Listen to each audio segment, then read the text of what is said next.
Welcome to Fossil Creek Tree Farm and Nursery. I'm Max. I'll be your garden coach today. We're going to talk about fruit trees and berries and nuts.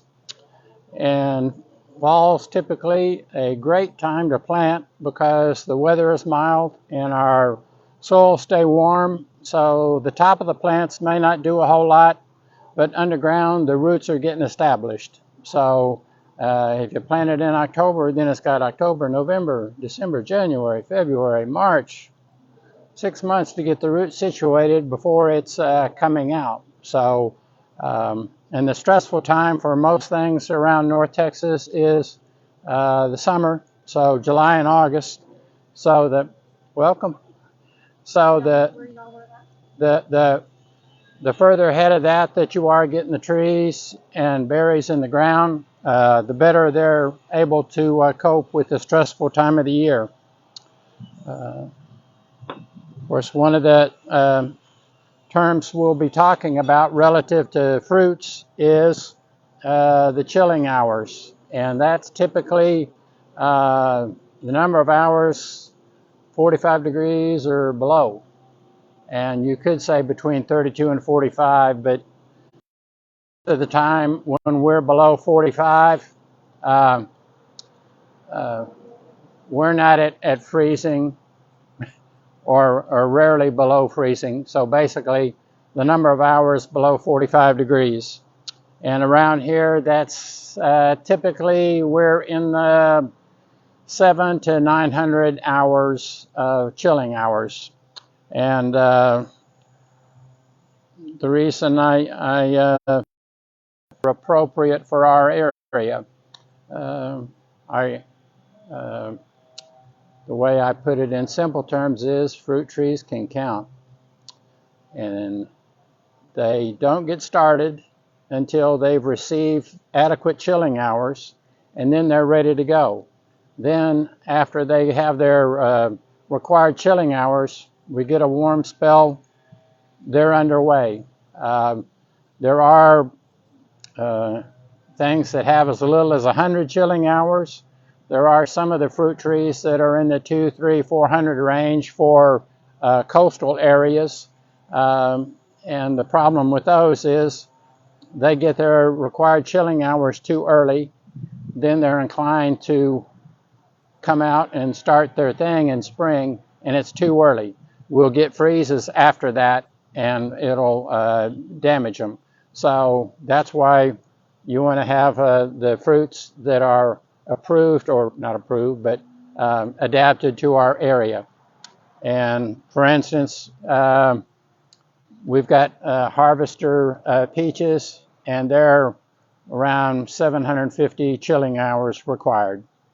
We also have Ranger that's closer to 1,000, but on chilling hours, you can kind of go 100 or a little more one way or the other, and it's okay. You just can't go dramatically afield, which is one of the reasons why I get questions on what variety of cherry should I grow.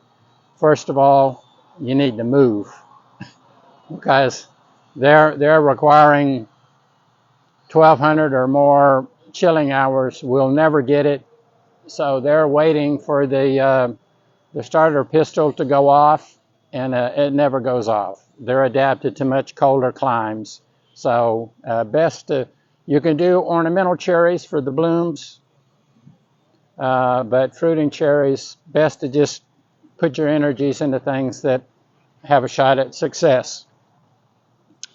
That's kind of also a reason why I get a common question on, where are your raspberries? If you live in the Pacific Northwest, you're good to go. Here, go with blackberries. They're the easiest of any of the things.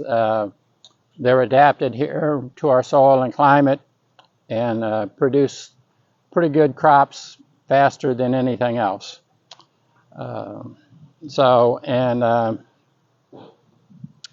And then, of course, as far as location, all of these things, they eat sunshine for food.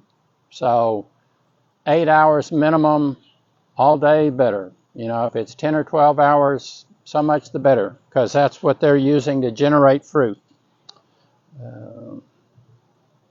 And let's see. So we'll just get started off with alphabetically. We have apples, and let me see. Here we go. That's Molly's Delicious, and highly rated apple for the area. Granny Smith, Gala, those are some of the other varieties. And this one is highly rated, and of course this one kind of demonstrates what you're shooting for on the structure of an apple. You're wanting it to be kind of spread out, which is kind of typical for fruit on an apple. They don't require a whole lot of pruning to achieve that.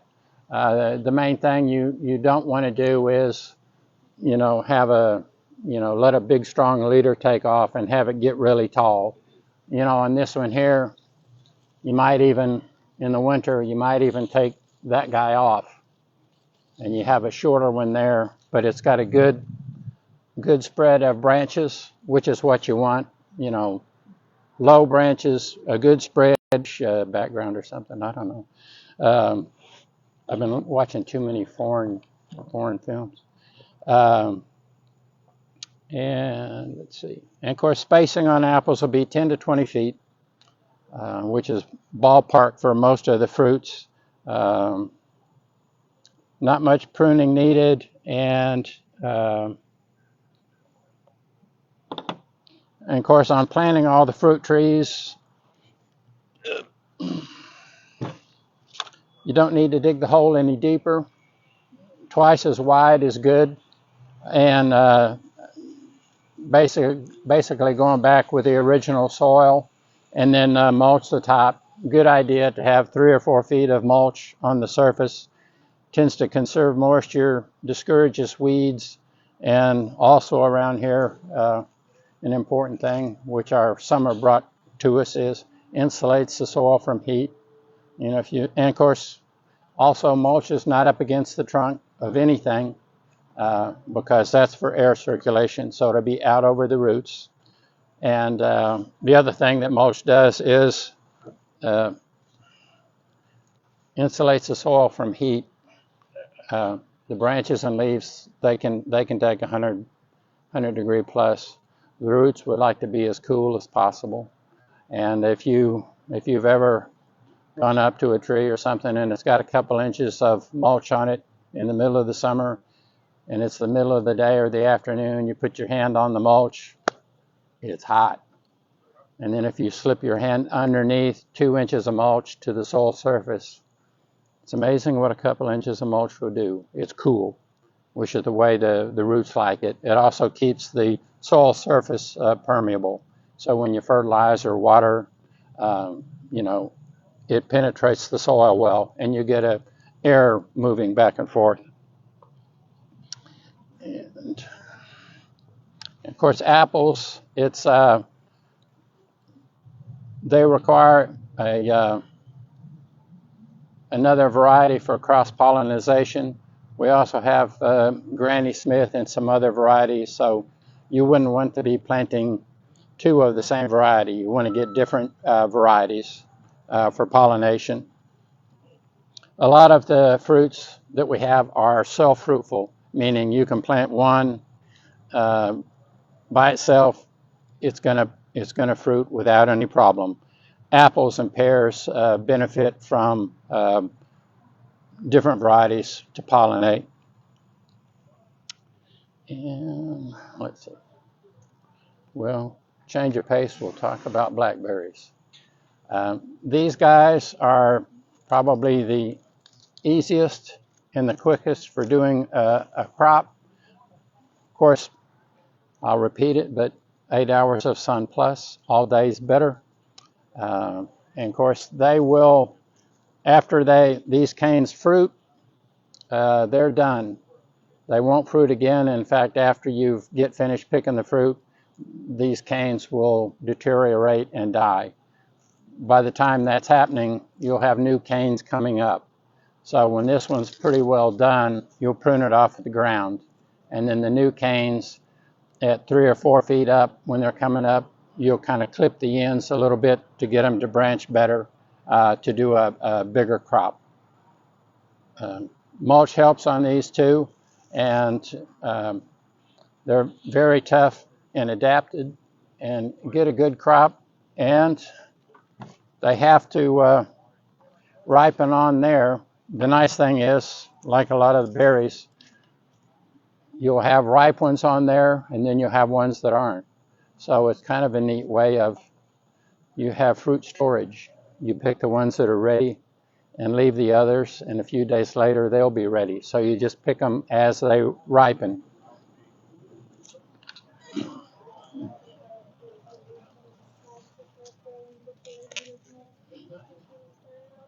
Like okra every 36 hours.